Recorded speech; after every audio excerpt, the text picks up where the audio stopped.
Hi, my name is John Hunt. I'm 28 years old and I live in Boulder City. And what I have here is proof that police in Boulder City are falsifying evidence. So let's take a look.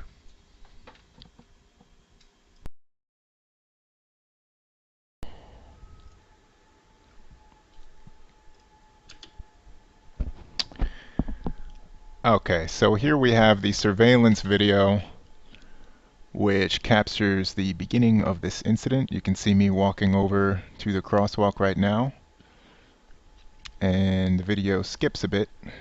That's not us editing the video, that's just how it was recorded in little segments based on motion detection. Okay, so here we're going to zoom in so we can get a better look. Now, I'd love to explain more about my thoughts about why I did this and everything, but it's not really important right now. I just kind of want to set the stage for what happens immediately after this. So you can see I start at the McDonald's, I go over to the Pizza Hut, I'm coming back to the McDonald's, and now I'm going to turn around again, and I'm going to go back over to the Pizza Hut. Now, when I get over here, this is where you can see that's John Glenn right behind me in his cop car. He's pulling across both lanes, and he's going to pull up in the Pizza Hut parking lot right in front of me. Okay. So that's the point we're at. And this is where two different versions of events start to emerge. So I'll just show the ending of this, and then we'll get to that. Oh, there he is. He grabs me. And then something exciting is happening. So everybody's coming over. We got these people. We got this guy. Obviously, they're all needed to handle one peaceful person. Okay. So here we go.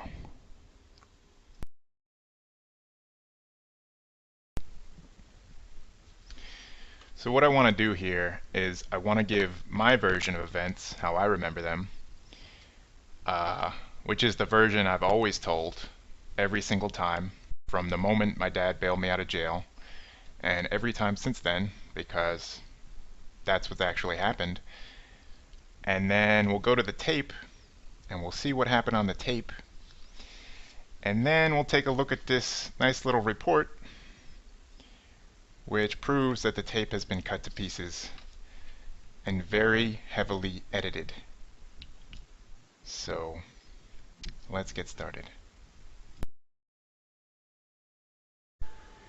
Okay, so I get over to the Pizza Hut side, and this is when I see this police car pull up, and the guy inside starts talking to me. Now unfortunately the tape skips, so it's going to be a little harder to timeline it out exactly, but basically what happens is he pulls up, he says, "Come over here, come over here, come over here." I'm thinking, oh, this isn't good, but I ask why. He says, "Because I told you to." And I'm thinking, what is that? That's not a reason. So I said, "I refuse to comply." Now, when I said that, I didn't mean like I have no interest in talking to you at all, but I'm just not going to do what you just said just because you said so. I mean, you have to have something better. So he gets out of his car and he starts walking over, and I'm thinking, oh good, you know, he's going to come talk to me and we can sort out our differences. He walks across the parking lot right up to me, doesn't say one word, grabs me by the arm, and he starts dragging me down the sidewalk. So that's what I remember. Now let's take a look at what happened on the audio tape and see if there's anything a little different about what happened.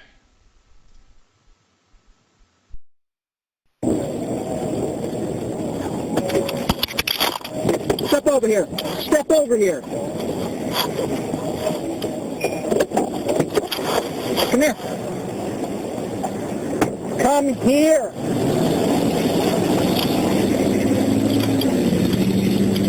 There's something you don't understand?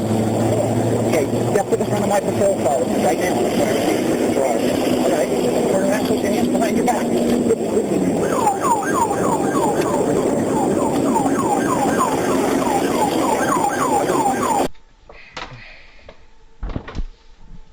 Wow.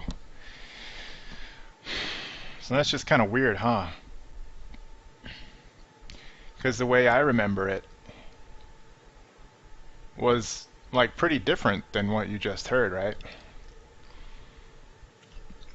Now, just to recap, this is what I remember. John Glenn pulls up. He says, "Come over here. Come over here." I ask, "Why?" He says, "Because I told you to." I say, "I refuse to comply." He walks over to me and he grabs me. Okay? Let's take a look at the tape one more time.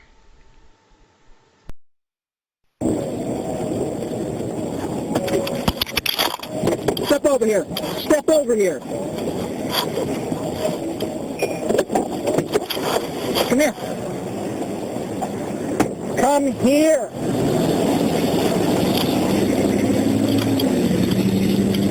There's something you don't understand? Okay, step to the front of my patrol car right now. All right. Turn around, put your hands behind your back.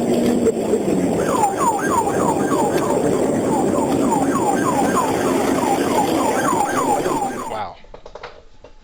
So that's pretty strange, right? I mean, why would I remember it so differently than what happened? I mean, he even asked me a question that I responded to, apparently, when he said, "Something you don't understand?" And I say, "No." It's a little hard to hear, but that's what happened, supposedly happens. And then he says some other stuff, and I still say, "I refuse to comply," which I remember saying, but in a different context. So that's weird. Like, how could I remember something so differently than it actually happened? Well, you know, as I mentioned before, I told this story to my dad a bunch of times, and he was also a little surprised that it was so much different on the tape. So, but it's weird. When you have a videotape that contradicts your memories that strongly, you tend to doubt yourself. You're like, am I crazy? Maybe my memory's not all that. Maybe I blacked out or this or that. It's like a little weird. Well, I just couldn't be convinced that what I remembered didn't happen and what happened on the tape did happen. And believe it or not, there's people in this world whose job it is to determine whether or not a tape like this has been edited. They're called forensic audio experts. And Mr. Kent Gibson of California is one such expert. We hired him to take a look at this tape. And he generated this report.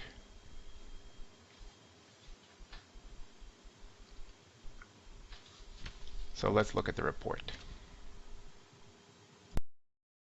Okay, so here's the report. As we can see, Mr. Kent Gibson has some nice credentials. And very bright person. But now to the good stuff. Blah, blah, blah. Here we go.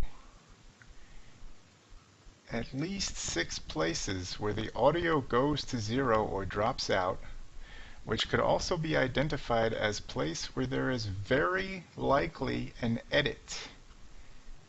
At 5 of these points, the background level also changes abruptly, indicating an edit. Now we've got these nice little markers. So that's where it's cut to pieces. But look here. Ooh, this is good. This is the spectrogram, I believe. And the blue trace is the waveform. So normal tape, normal tape. Oh, big black hole. Look at this. Oh, we got another one. Uh-oh. Oh, this tape has been shredded. And another one. And another one. Look at this one. This is huge. Okay, so what does this all mean? Well, these big beautiful holes in the tape is where someone took scissors basically and just cut it, and then I guess they just mix and match different samples and they made the nice little story that you heard before. Here we go. This is Mr. Kent Gibson's expert opinion. The recording is not authentic under penalty of perjury. Wow. That is a very strong statement. And this is, I gotta say, this must be very embarrassing for John Glenn and the Boulder City Police Department. Wow.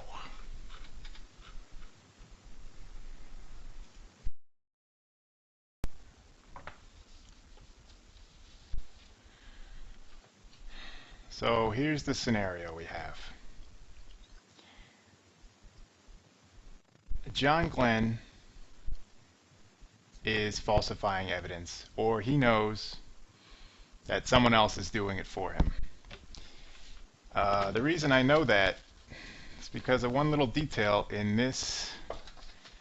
the sworn statement of Officer Glenn, in which he says, I asked the subject what part he did not understand.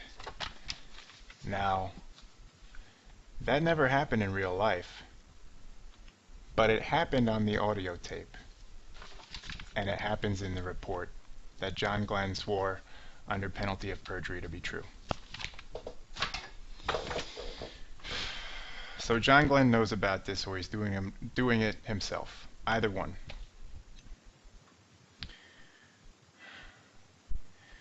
And basically, you know, I would suspect that this is not the first time he's done this. And that would happen to me as soon as I said I refused to comply.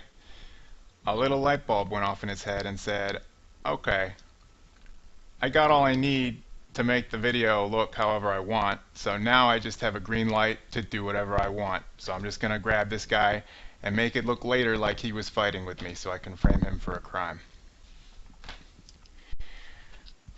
I have no doubt that the things that appeared on the tape that I don't remember are things that he said in some other incident, maybe years ago, and he probably has a repertoire of these things which he can call upon and cut and paste into different situations to bend the truth a little bit and make himself look justified.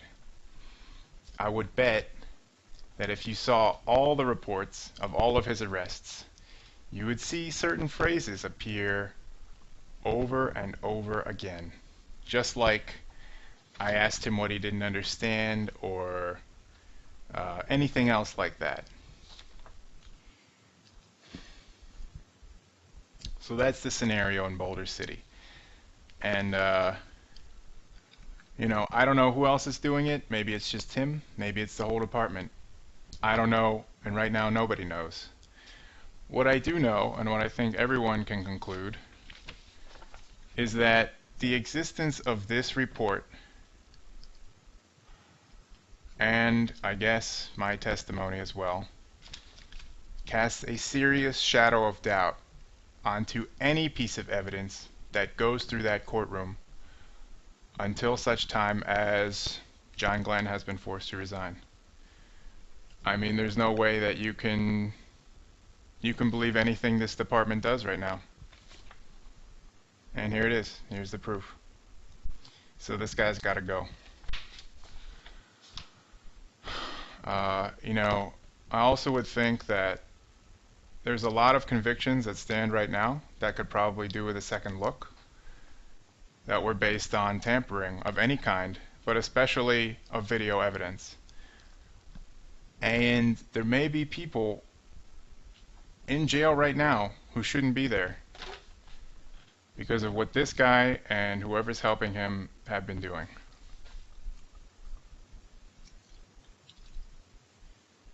So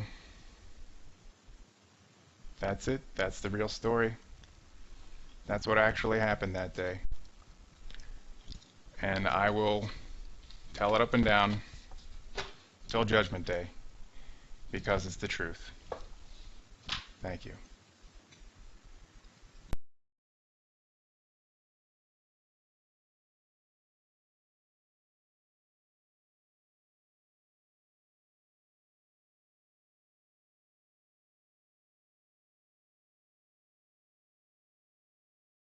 In June, I posted about John Hunt, a resident of Boulder City, a small town just outside of Las Vegas.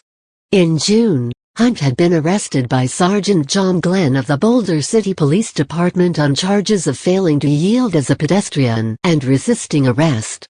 He subsequently spent a day in jail as a result of that arrest.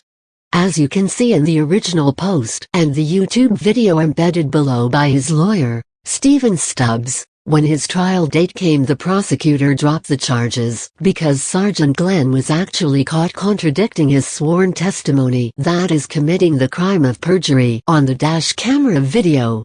That's not the only dishonesty by Sergeant Glenn in this case, however. Recently, John Hunt contacted me and told me that he had evidence showing that not only did Glenn lie to justify the charges against him, but he in fact also edited the audio on that dash cam video to support his false version of the events during the arrest. Within the video included in this post, Hunt explains how and why that evidence was tampered with, and why it also shows that Sergeant Glenn was involved or at the very least aware of that tampering. He also includes a report from a forensic audio expert that conclusively shows the audio was altered. A PDF containing the full forensic audio authentication report can be found here. In addition, John included this text description. After I crossed across the road for the third time, a police car pulled into the parking lot directly in front of me, maybe about 40 feet away. The officer inside, Sergeant John Glenn, said, "Come over here. Come over here. Come over here." I asked, "Why?" He said, "Because I told you to." I then said, "I refuse to comply, because I did not view 'because I told you to' as a valid legal reason to change what I was doing. I had broken no laws and was not causing any problems as I stood on the sidewalk." I was perfectly willing to talk with the officer and was looking forward to that opportunity. I had a very strong desire not to be arrested, but I was not going to follow his commands for the sole reason that he had decided to issue them. I have rights. Immediately after I said this, Glenn got out of his car and began walking towards me. At the time I thought that he was coming over to talk to me. Instead, he walked directly up to me and grabbed me by the arm. He did not say anything to me as he was doing this. He did not say, "Turn around and put your hands behind your back." He said absolutely nothing. I was very surprised that I was being illegally and abruptly assaulted for absolutely no reason. I instructed him to stop assaulting me. I said, "Stop assaulting me. Stop assaulting me. Take your hands off me." But Glenn didn't listen, as he had no interest in obeying the laws of the land. Now, compare that with what you hear on the tape. To recap, here's what it should sound like. Glenn, come over here. Come over here. Come over here. Me, why? Glenn, because I told you to. Me, I refuse to comply. Asterisk, car door opens and closes. Silence for a few seconds as Glenn walks over to me. Me, stop assaulting me. Stop assaulting me. Take your hands off me. After this, The tape plays out mostly the same as it happened in life, except for one small detail. After I had been dragged to the ground and handcuffed, I was leaned up against a cop car and a policeman started asking me a series of yes or no questions. I answered them as I was still dazed from the assault and did not have the wherewithal to understand fully what was going on. Audio manipulation. Boulder City Police strongly suspect that it was one of my answers here that was edited out and transposed into an earlier point in the tape to make it appear as though I was interacting with Glenn in a confrontational manner before he arrested me. This is the part of the tape where John Glenn supposedly asks me, "Is there something you don't understand?" And I say, "No. This never actually happened. The only things that happened are exactly what I have described." The recording of these events didn't match my memory, which was very clear and vivid, and still is. So, with the help of my family, I decided it was worthwhile to hire an expert to investigate it. I was told that this kind of editing was impossible, but I could not be convinced that my memories were mistaken. I chose my words very carefully when I said, "I refuse to comply," and I remember the exact reason and context in which I said them, which is very different from the context in the video. Even despite having a very strong memory in general and despite having these vivid memories of this specific event, the edited tape made me doubt myself for a time. When you are confronted with a video recording that does not match your memories, you tend to believe the recording. It's in a sense like being gaslighted. I believe it's very possible that if I did not have a very strong faith in my own memory, I could have been convinced that the events on the tape were what actually happened. This may have happened to more than a few people. The reason I know that John Glenn is aware of this, beyond the obvious, is that he attests to a detail in the report which appears on the edited tape but did not happen in life. In his sworn statement, under penalty of perjury, he states, "I asked the subject what part he did not understand. This didn't happen, but on the tape, it did." So Glenn knows about this or is doing it himself. I suspect that there was an event or events sometime in the past where Glenn actually said all of the things he said on that tape. And I suspect that if you could see the reports of all of his arrests, you would see many instances of these exact same phrases being used over and over again. I would also suspect that there is a computer somewhere nearby, either in John Glenn's basement, or in a lab somewhere, with some very interesting files on it. I can't personally say how deep or how far the corruption goes in this department, but I think it's reasonable to conclude that the existence of this report casts serious doubt on every single piece of evidence that goes through that courtroom, especially video evidence. There may be many convictions issued by that court that need a second look. And there may be people in jail right now that shouldn't be there because of what this person or group of people is doing. For obvious reasons, having an officer who is willing to both lie under oath and tamper with evidence in order to justify arresting someone is a huge threat to the freedom and rights of citizens. Even more of a threat is a police department that at the very least allows officers to have the access and ability to do so and in reality were probably complicit in helping carry out such illegal actions. When you consider that this is a case in which Hunt was really arrested out of spite, also known as contempt of cop, it casts doubt on every case the Boulder City Police are involved in, especially those involving Sergeant John Glenn.